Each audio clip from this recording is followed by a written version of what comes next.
क्या कहने किबला। But I loved the weather when I came over, the skies, the clouds, the fresh air. The first thing that hits you when you land in Canada is the fresh air. The quality of breath of the air. बिल्कुल। अब अगर आपके पास mental safety हो ना यार, तो फिर आप बहुत ज़्यादा कुछ कर सकते हैं। जनरली जाके आप कुछ नहीं कर रहे तो यहाँ पे आप पार्क में जाके बैठ जाते हैं। यहाँ पे लुकआउट पॉइंट्स होते हैं जहाँ पे स्टार गेजिंग करते हैं लोग, यू नो। अस्सलामु अलैकुम। वालेकुम अस्सलाम रहमतुल्लाह। क्या हाल चाल है? जैसा कि आप मेरे हाथ की गर्मजोशी से अंदाज़ा लगा सकते हैं कि इसमें कोई गर्म नहीं थी, सिर्फ जोशी थी। इतनी ठंड हो रही है बाहर। तो आज सेकंड डे है कि विंटर्स की तरफ समा मूव हो चुका है। 1 नवंबर से समझें सर्दियों ने बताया कि हम आ चुकी हैं यकीनन।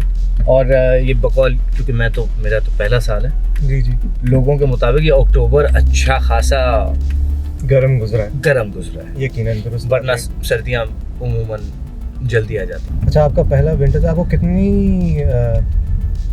कितना वक्त हो गया आपको यहाँ पे कनाडा में? 3 days short of 2 months. So 57 days. Almost. Nice. 2 महीने पहले मेरे जो ना कनाडा के पूरे होने जा रहे हैं। 2 महीने में आपने क्या देखा, क्या फील किया? वाह वाह वाह। गार्डन हो रहा है, बहुत मजा आ रहा है यहाँ पे।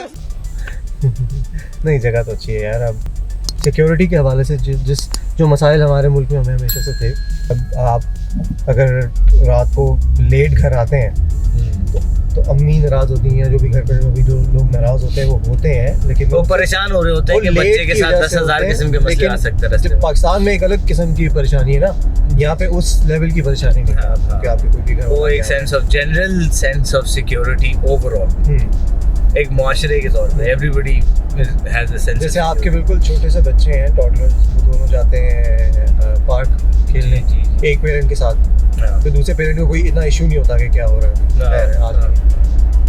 मैं वही बेगम से कह रहा था, my kid is now school going, right? उसका पहला साल अब शुरू हुआ है। हाँ जी। तो ये भी एज अ फादर एक एक्सपीरियंस है कि आपके पहली औलाद जब फर्स्ट डे ऑफ स्कूल जाए।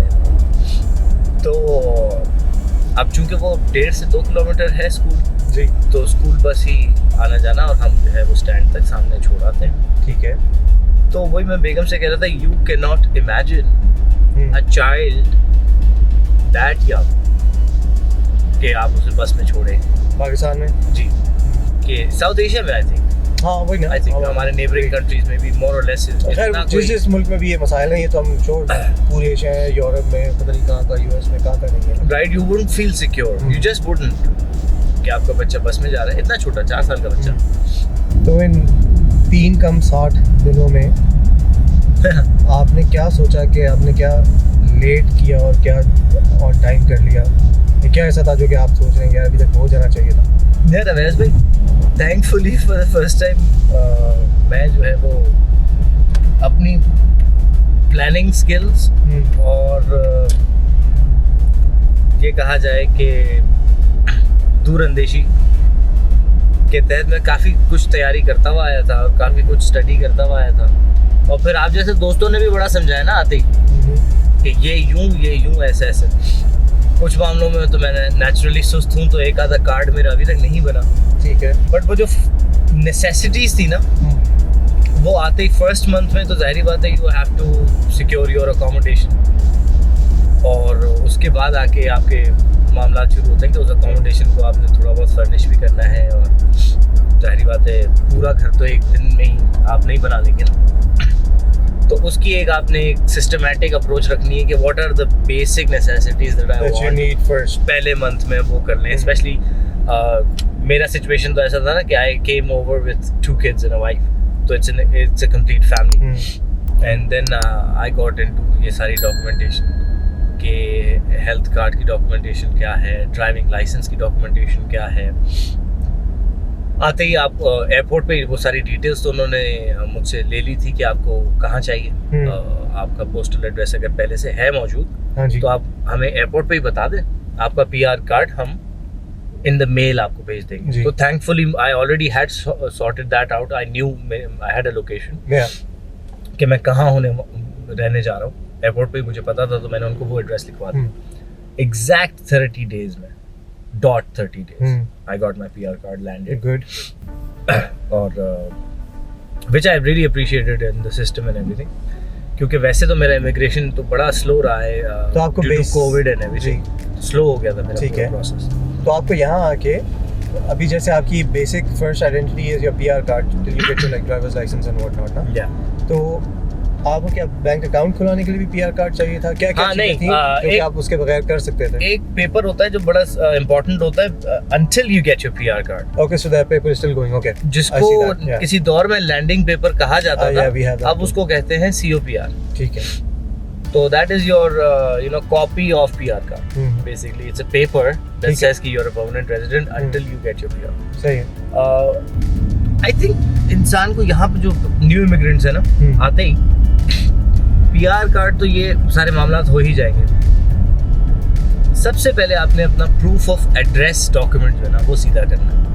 ये एक ऐसी चीज़ है जो आपके जहन से निकल जाती है. मेरे साथ क्या हुआ कि मेरे सारे टेनेंसी एग्रीमेंट्स और यूटिलिटी बिल्स और तमाम मामलात की शुरुआत हो रही थी मेरे बेगम के नाम से.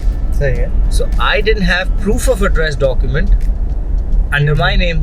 या तो जो यूटिलिटीज वगैरह जो आ रही थी, अब सारी कहीं भी होती मैं जाऊं मुझसे ये मांगा जाए. For health card you need a proof of address Address, हाँ. डॉक्यूमेंट.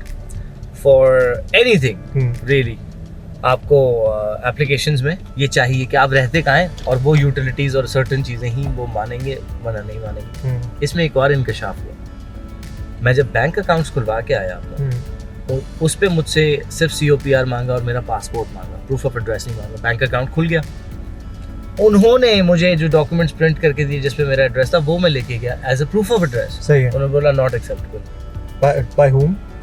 बाय से सर्विस ओंटारियो. अच्छा. हाँ, वी ओनली एक्सेप्ट जिसमें monthly mail किया. bank statements sent via mail.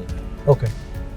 So hence वो जो प्रिंट आउट्स उन्होंने मुझे दिए सही थे, है. And that those also were makes not sense acceptable. क्योंकि वो तो उन्होंने आपको हाथ में So दिया it's था. very important, ये सटल डिटेल है कि आप अपना प्रूफ ऑफ एड्रेस जो है ना किसी तरीके से एक कोई ऐसा प्रोसेस अपना बना लें, चाहे वो यूटिलिटी हो, चाहे वो रेंटल एग्रीमेंट हो या कुछ इस तरह का हो, कि आपके नाम पे कोई चीज़ एग्जैक्टली आ रही है और वो आपके एड्रेस पे डिलीवर हो रही है. क्योंकि वो तमाम इन कार्ड्स के लिए वरना आपका प्रोसेस स्लो हो जाएगा. मेरी तरह जिस तरह मेरे 2-4 हफ्ते ज़ाया हो गए until I got my bank statement in the mail. और आपने कौन कौन से शहर देखे इन 60 दिनों में? 3-60. रमेश भाई, मैंने जो मेरा मेजर विजिट हुआ in the first coming weeks was Niagara Falls. How would you like that? यार ज़ाहिर बात है, वंडर ऑफ द वर्ल्ड है, अल्लाह की शान है. जो इस तरह का हॉर्स शू बना हुआ है, बिल्कुल. और जो US की साइड है, जो कनाडा की साइड है. We also took the ferry ride Nice. That takes you very very close to Made of the The Mist, I falls. think it's called. हाँ जी, हाँ जी. दूसरा मेरा जो एक नुकसान एक तरह से हुआ जी. वो ये हुआ कि मेरा जो ड्राइविंग लाइसेंस था English वाला. पाकिस्तानी, अच्छा. वो सिर्फ 1 साल पुराना था. तो मैं जब ड्राइवर्स लाइसेंस ऑफिस गया यहाँ पे सर्विस ओंटारियो की, और मैंने उन्हें बोला कि जी I had a British licence which was from I think 2008 to 2018. Okay. वो तब तक वैलिड था. And they have an exchange program. If you have a British driving license which is valid, they'll exchange your license. Yeah. So yours had expired. Mine was expired. सही है. पाकिस्तान में मेरा जो licence बना था वो कोई चंद साल पुराना नहीं था, वो सिर्फ एक साल पुराना. ठीक है. तो इन्होंने मुझे कहा कि जी आपका हम एक्सपीरियंस जो काउंट करेंगे वो ये ब्रिटिश लाइसेंस वाला काउंट नहीं करेंगे, क्योंकि वो एक्सपायर्ड डॉक्यूमेंट है. बट ऐसे वो एक्सपायर हुआ, वो कहीं इशू हुआ तो वो एक्सपायर yeah, हुआ. I've seen that उस happen अरसे before. में मैंने गाड़ी चलाई तो मतलब उन्होंने बोला unfortunately it's not valid document, आप इसको वो करा दें, रिन्यू करा दें. So I am thinking to myself, यार प्रूफ ऑफ एड्रेस के बगैर आप ही मुझे यहाँ पे वो नहीं दे रहे हो ड्राइवर्स लाइसेंस. आप कह रहे हो कि I am not in the UK, you want me to renew a driver's licence from the UK without being there, Yeah. without having a proof of address Yeah, but or a reason to without renew. being physically present. So surprisingly, Hmm. one of the most important cards जो कि बहुत जल्द apply भी हो जाना चाहिए था, which is the health card. हाँ जी, वो मेरा अभी तक अप्लाई नहीं। उसकी कोई वजह? उसकी कुछ हद तक मेरी सुस्ती है, कुछ हद तक लैक ऑफ डॉक्यूमेंटेशन है, कुछ हद तक अब सब कुछ है मगर अब वक्त नहीं मिल रहा। अब मैं मसरूफ़ हो गया हूँ, अब काम वगैरह की कहानी ऐसी हो गई कि मेरा जाना नहीं हो पा रहा। और जब जाना हो पा रहा था मैं बिल्कुल फुर्सत में था, फर्स्ट मंथ, उस वक्त ये प्रूफ ऑफ एड्रेस। अच्छा, once you have that proof of address, उसके बाद चीज़ें बहुत फ़ौरन हो जाती है ना। जैसे फॉर एग्जांपल मेरे साथ भी ऐसे ही हुआ था, फिर आपके साथ भी ऐसे होगा। जब आप पहली बार बैंक गए यहाँ अकाउंट खुलवाने, तो बहुत अच्छी तरह रिसीव हुआ। जी हाँ, पाकिस्तान में छोटे छोटे बैंक अकाउंट खुलवाने के लिए वो 100 डॉक्यूमेंटेशन मंगवाने शुरू करते हैं। नहीं बैंक वालों ने तो मतलब मुझे बस कोविड की वजह से गले नहीं लगाए। समझ रहे? और न्यू कमर्स के लिए बहुत अच्छी बैंकिंग अपॉर्चुनिटीज़ हैं, बहुत ज़्यादा अच्छी हैं। आई थिंक इंसान को जो ना पहले रिसर्च करके आए कि वो किस बैंक में जा रहा है, और किस्म किस्म की ऑफर्स बनाई हुई हैं इन लोगों ने जो हैं specially for new immigrants. For sure. तो मैं वैसे शो ऑफ भी कर रहा था, although I don't intend to, Allah माफ़ करे, इंटरेस्ट से दूर ही रखे। पर जब मुझे क्रेडिट कार्ड मिला तो मुझे मेरी बेगम से ज़्यादा मिला, तो मैं शो ऑफ भी कर रहा था कि देखो मुझे लिमिट जो है वो मेरी लिमिट है कि कितनी ज़्यादा। तो but that's because they had certain policies and certain offers going for new commerce. अच्छा, यहाँ पे ये भी सीन है भाई कि मंथ में आप 10, 12, 15 ट्रांजैक्शंस कर सकते हैं अकाउंट में। उसके अलावा पे भी जी इतने चार्जेस हैं। लेकिन वो इतना मसले वाला सीन नहीं है, क्योंकि उसमें ये है कि आप अगर बैंक के टेलर के पास जाते हैं तो उसको वो एक अकाउंट मानते हैं, आप चेक डिपॉजिट करते हैं कुछ फिजिकली जाके बैंक पे, ठीक है? नहीं, उसको भी मान रहे हैं, एटीएम्स को भी मान रहे हैं। हाँ, as a single transaction, I made sure. So for ATMs को मान रहे हैं, you can only do the ATM, but you can do mostly यहाँ पे लोग फिर करते क्या है कि आप क्रेडिट कार्ड लेते हो और सारी चीज़ें क्रेडिट कार्ड पे ही पे करते हो, then you use your bank account to pay off the credit card, और फिर कभी आपको ATM की जरूरत हो कभी तो आप उसमें से कर लें। नहीं, फिर इसके दो तरीके हैं इसको अवॉइड करने के। एक तो एक सर्टेन नंबर ऑफ पैसे आप रखें, उस पर फिर आपको मंथली फी नहीं होती। हाँ, ये भी $3-4 हज़ार, $5,000 आपके मंथ में अकाउंट में हैं, तो फिर ये जो $20-25 या $6, $8 depends on which bank and which account you have, वो आपको फी नहीं पड़ती। दूसरा फिर ये कि ये न्यू कमर में मुझे ये बेनिफिट मिला कि फॉर द फर्स्ट 6 मंथ्स या फॉर द फर्स्ट ईयर वो अनलिमिटेड वाला जो बड़ा वाला अकाउंट है ना, जिसके कोई पैसे हैं, वो फिर उन्होंने बोला कि first 6 months for a year आप ले सकते हैं। अच्छा, तो फिर ये इन 60 दिनों में ऐसी कौन सी चीज़ें जो कि आप पाकिस्तान से जब आ रहे थे आपको लगता था कि ये नहीं मिलेगी वहाँ पे चीज़ आराम से? पठान के ढाबे,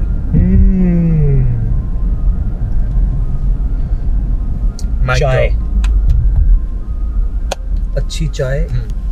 अच्छा, the whole thing, bro, what people don't understand is it's not just the Pathan के ढाबे and पठान की चाय, it's the gathering, the seating। हाँ। यहाँ सीटिंग नहीं है, आप उस तरह की सीटिंग एक्सपेक्ट ही नहीं कर सकते जिस तरह आप गली मोहल्ले में कहीं पे भी बैठ जाएं भाई। और उस ढाबे पे, उस किसी भी प्लाजा के नीचे, किसी भी नुक्कड़ पे, किसी भी कॉर्नर पे या किसी भी मार्केट में आपको मतलब शाहूकार आदमी और बिल्कुल फकीर आदमी और बिल्कुल मांगने वाले बच्चे, हर तबका एक ही जगह एक ही सीटिंग में नजर आता दिखाई देगा। वो सीटिंग है, वो तस्वर भी ना करें आप। यहाँ पे मैंने जो मेरे शुरू के एक शौक, कल्चर शौक जो मुझे लगा है, वो ये लगा है कि यहाँ पे जो बॉयज़ की गैदरिंग है, unless you have like a indoor facility और अ गैराज और ए लाउंज और a setup to chill and hang in the winter specially, बाहर का जो सीन है वो तो ऑफ है विंटर से। वो तो मतलब क्या हाल है चाय, क्या हाल है, मजा आ रहा है, हाँ ब्रो, चिलिंग ब्रो, ये है बाहर का सीन यहाँ पे। And there is nothing to do barricade, no sheds, nothing. बरसात हो रही है तो हो रही है। ये एक कल्चर शॉक लगा है मुझे कि वो एक्चुअली बेगम से कह रहा because I am walking and I love to walk, तो ये मेरे लिए बड़ा एक autumn good weather. When I came in September, it was the best time of the year. Amazing, you know, going off summer and getting into autumn. तो मैं तो ठीक ठाक दिन में कोई 3-4 दफा निकल रहा हूँ वॉक्स के लिए, बिल्कुल राइट। तो मैंने ये नोटिस किया कि जब बारिश वारिश होती है, मैंने यार ये क्या सीन है यहाँ पे, कोई छत्र छाँव क्यों नहीं है हमारे यहाँ। इतने बस स्टैंड इतना कुछ ना कुछ छपड़ी, कुछ सम जॉब समथिंग होता है। जिस दिन आप एयरपोर्ट से आए पहले दिन मैंने आपको पिक किया तो हमने कॉफी लेके हम बाहर खड़े हुए और there was no shade. Nothing, right? The first day. First day, yeah. And you were like यार यहाँ कोई शेड वाली जगह क्यों नहीं है। मैंने पहली बार रियलाइज करने नहीं यार वैसे शेड वाली जगह तो कोई भी जनरली नहीं है। वहाँ पे हम कितने प्लाजे, कोई कहीं पे भी कुछ ना कुछ आपको मिल जाता है जिसकी शेड के नीचे आप बैठ के या खड़े होके फॉर दैट मैटर, बिल्कुल ना बैठे, खड़े होके बात चिल कर सके। The first day I landed, we didn't have a place to sit. पूरा मॉल है भाई, but you're not sitting. But I loved the weather when I came over, the skies, the clouds, the fresh air. The first thing that hits you when you land in Canada is the fresh air. You know? Yeah. It's the quality of breath of the air. बिल्कुल, you feel it. Yeah. सुभान रब्बियल अज़ीम हो जाता है पूरा। कि वाह। हाँ, तो हम जब पहली बार आए थे we were in like our late teens और हमारे लोग के साथ लैंड हुए थे एंड अब्बा लोगों के साथ, अब्बा अम्मा मैं, मेरा भाई छोटा, मेरी बहन। तो उसके बाद मैं और मेरी बहन पढ़ने आ गए थे यूनिवर्सिटी और बाकी आते जाते रहते। तो it was nice to be here, मज़ेदार जगह थी उस वक्त भी। अब अगर आपके पास मेंटल सेफ्टी हो ना यार तो फिर आप बहुत ज़्यादा कुछ कर सकते हैं। जनरली जाके आप कुछ नहीं कर रहे तो यहाँ पे आप पार्क में जाके बैठ जाते हैं। यहाँ पे लुकआउट पॉइंट्स होते हैं जहाँ पे स्टार गेजिंग करते हैं लोग, यू नो। यहाँ पे मैंने खुद अपनी नाचीज़ गुनाहगार आंखों से वो होता है मीटियोर शावर। अरे वाह। My self, my mom and my sister actually went. एक बहुत बड़ी सी हिल थी, मतलब 40-50 लोग होंगे। अपना थोड़ा छोटा साइड पे पिकनिक बना के गया हुआ था बिल्कुल के लिए। और आप अपना कंफर्टर बिछाएं, उसको बस सराहने रखें और ऊपर की तरफ देख के लेट जाएं। और जनरली क्या है, सब ऐसे ऊपर देख रहे हैं और हर थोड़ी देर बाद किसी की आवाज़ आती है तो वो आपको समझ आती है कि एक गिरा है। तो आपका सिलसिला ये है कि आप जनरली ऊपर ही देखते रहें और बात आपस में साइड एक दूसरे से करते रहें। So we were there for I think an hour and a half, right? And I saw at least यार कोई 18 या 20-22 shooting stars, meteors. So it's nice. ये ऐसी चीज़ें मतलब पाकिस्तान में हमने अभी तक नहीं सुनी। पाकिस्तान में हमने ये देखा था कि वो स्टार गेजिंग वाली वो है एक यू नो कम्युनिटीज़ होती हैं, ये बन जाती हैं। लेकिन आई डोंट नो कि कराची जैसे शहर में या आप किसी भी शहर से बाहर गए बगैर इतनी गर्द से निकला जा सकता है कि आप सुकून से कोई सितारे देख पाए। नहीं, वो स्काईज इतने क्लियर ही नहीं है, आपको विजिबिलिटी नहीं मिलेगी ना। बिल्कुल ना। और वो पानी की मरीन लाइफ में भी तो यही सीन चल रहा था ना, डाइवर्स वगैरह रो रहे थे कि विजिबिलिटी जो है वो बद से बदतर होती जा रही है। आप 60 दिन में पाकिस्तान जाने का कितनी बार दिल किया? यार वो तो मैं मिजाजी तौर पे मुझे सिर्फ अपनी फैमिली, अपने बहन भाई बड़े याद आते हैं। मेरा घर जो है मेरा ऑफिस भी तो वहीं चल रहा है, मेरी टीम पूरी वहीं पे है। मुझे ऐसा लगा ही नहीं है कि मैं कम्प्लीटली अलग हुआ हूँ, क्योंकि मैं वैसे भी ऑनलाइन और वैसे इतना टच में हूँ। Yeah so I do feel like visiting home at times, but not in the sense कि ये मैं कहाँ आ गया हूँ या वहाँ कहाँ जाना है और ये क्या करना है। एंड देन मैं थोड़ा सा फितरी तौर पे ऐसा आदमी हूँ, इफ नॉट कैनेडा कहीं और भी अगर आप मुझे इस तरह फिट कर दें कहीं पे भी तो I wouldn't be like out of place. तो जहाँ है वहाँ है। अभी दाना पानी यहाँ लिखा हुआ है, सही अल्लाह ने ये यहाँ जितने दिन रहना है। बिल्कुल।